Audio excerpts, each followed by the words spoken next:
going to take a moment to ground ourselves before we begin the formal Yizkor service. Remembrance. We're all here today to remember. In Judaism, we have an obligation to remember. The Haggadah teaches that in every generation we're obligated to see ourselves as though we had personally been liberated from Egypt. And yet we're also obligated to remember our loved ones. The obligation to feel the experience of freedom and liberation on the same day as a Yizkor day is a little messy sometimes. And that begs the question, why do we end Pesach, the festival commemorating our freedom and redemption, on a Yizkor day? Is this some cruel awakening? Is this a moment for us to stop dreaming about freedom and instead be hit with a cold, hard dose of reality so that we can take the plunge back into everyday life? I find that hard to believe. The answer, as should be expected when it comes to mourning and remembrance, isn't so simple. And so, I want to tell you a story. It's a story that mirrors something from the Haggadah that we're familiar with. This is the tale of the 4 mourners. After a long and productive life, the patriarch of a large family passed away. His wife had already passed many years prior. The father had 4 children, all but one of whom had children of their own at this point. In the days leading up to the funeral, there was a bit of family tension, as sometimes happens after a death. The funeral was well attended, and the children presented a united front for the sake of their father and because they knew people were watching. After the funeral, the children went their separate ways again, and not all of them even decided to attend Shiva. Some wanted to stay in contact with each other in the months ahead. Others didn't really want to, but they all agreed to meet again 1 year later for the unveiling because they knew that's what their father would have wanted them to do. The day of the unveiling came a year later, and the siblings met again. Some of them had already visited each other multiple times in the last year. For others, it was the first time they were seeing their siblings in a year. The family tension, which had been brewing now for a full year, reached its peak. An argument broke out at the unveiling. Words were exchanged. Ultimately, the argument boiled down to one thing. The siblings were each mad at each other because they didn't approve of the way they had been mourning for the past year. The first child was always considered the smartest.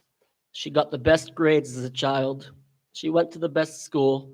She got what many saw as the most desirable job, and she made the most money. According to her siblings, when her father passed, the eldest child didn't care at all. Why did they say this about her? They said it was because, apart from the actual day of the funeral, she never took a day off from work to mourn. After the first few weeks, she never returned any of her siblings' calls, texts, or emails. She always said she was busy working. And to top it all off, she was always posting photos of herself online where she had this giant smile, and they felt like she wasn't sad enough. At the unveiling, her siblings said to her, "You abandoned us. You don't care about us, and you clearly never cared about Dad." The woman broke down into tears. "How dare you say that I don't care? Of course I care. I love Dad, and although I don't always show it well enough, I love you too." She explained to them that for as long as she could remember, she's approached life as logically as she could, that she's only gotten as far in life as she has because she's always taken a focused, goal-oriented, and rational approach. When their father passed, she was devastated, she said. In many ways, it was the most crushing moment in all of her life. Her father's death brought up sad and dark feelings for her that she was unprepared to deal with. These feelings were new and scary, and she wanted more than anything to shut them off. When her siblings reached out to her, she told them their father was gone and there was nothing anyone could do about it, and so the best solution was to simply try to move on with their lives. But at the unveiling, she admitted to them that it was more than that for her. She said she couldn't have allowed herself to feel sad because she didn't think she was able to handle it. She needed a distraction, and that is why she chose to bury herself in her work, to use that work as an anchor, because she was good at it. It gave her focus, and she even forced herself to smile in public as best she could, because she didn't want the world to know how much she was truly suffering. After this explanation, she said to her siblings, "I'm sorry I didn't do more for you, but I'm getting through this the only way I can, the only way I know how. I'm sorry if my logic-based approach makes it seem like I don't care." The eldest child then turned to her brother and said to him, "I admit that my strategy of coping with loss is not perfect, but at least I have a strategy. At least I'm trying to pick up the pieces in this scary world where we no longer have our father. As for you, you have refused to try.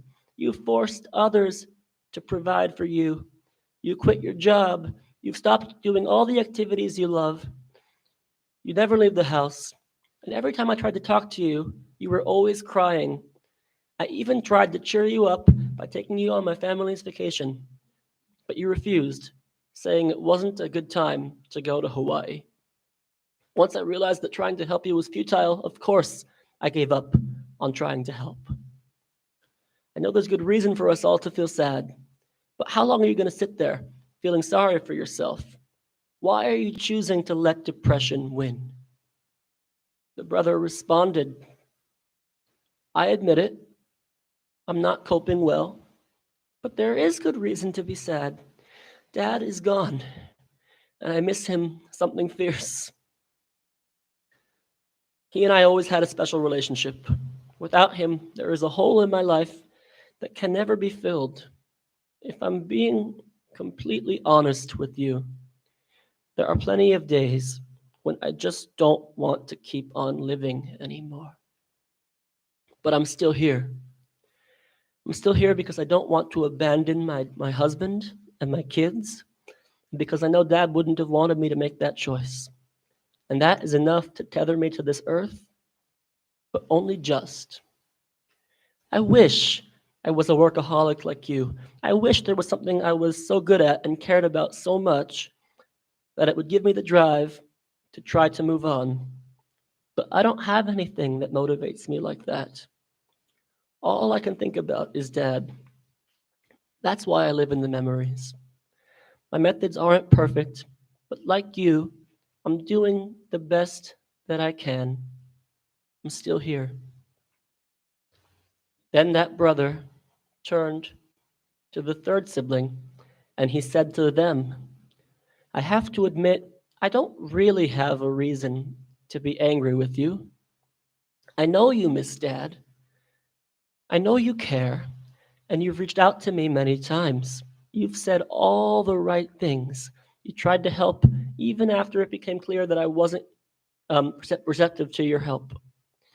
But for the longest time, you and I were in this state of misery together.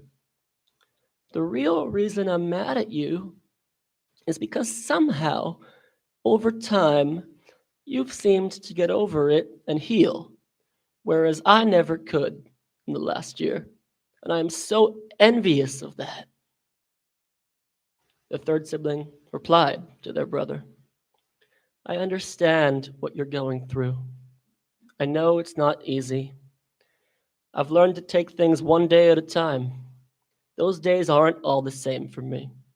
Just because I'm coping with things a little better than you are right now doesn't mean that I don't still have some really hard days. Some days I actually feel the same as you. On the days when I'm sad, I don't repress it because I have good reason to feel sad. And on the days when things are a little better and I'm a little happier, I don't begrudge myself that happiness because it's good to feel happy when you can. But most of the days are actually somewhere in between. I'm trying to live in the present while also remembering the past. No matter what kind of day I'm having, I still carry Dad with me wherever I go. I'm lucky. I know I'm having an easier time than you right now. And believe me, if I could ease your burden by swapping places with you, I would. We both know it's not that simple. It's taken me several months, but it's only been a year. That really isn't a long time in the grand scheme of things. I really hope things will get better for you. But however long I need to be there for you, I will. I will always be there. I love you. And then they turned to the final sibling and they said to her, "Why is it that for a whole year you've always been silent? You went to the funeral, but you said almost nothing that day. You attended the first few days of Shiva, but then you skipped the last few days without saying goodbye. You sent flowers to all of our houses every week for the first month, and you even still come over for dinner at my house regularly to play with my kids. But every time I bring up Dad at these dinners, you change the subject. Why? What are you trying to hide from?" The youngest child looked at her siblings and she whispered, "I'm sorry. It's really hard for me to admit this, but the truth is, the reason I've always avoided talking about Dad is because I'm embarrassed to say that I don't feel the way society says I should feel when a parent dies. I don't think I had the same relationship with Dad as the rest of you. In fact, we rarely had pleasant interactions. I'm grateful for him for taking care of me, putting a roof over my head for so many years. And of course, if I had the power to bring him back, I would. But for whatever reason, his passing just doesn't make me sad. I'm neutral about it, and I know I shouldn't be. I wish I could feel more, but I don't.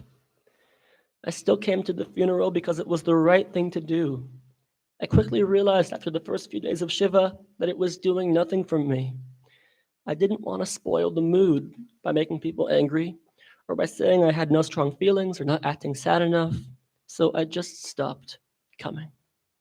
The truth is, the only time I cried about Dad is because I was crying over the fact that I felt like my soul was defective for not caring enough. My inability to feel what society says I'm supposed to feel made me feel broken.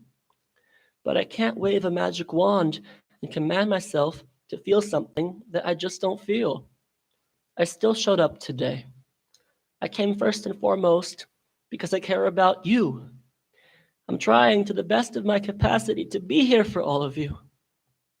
And I don't want to be unhelpful, and that's why I haven't said anything.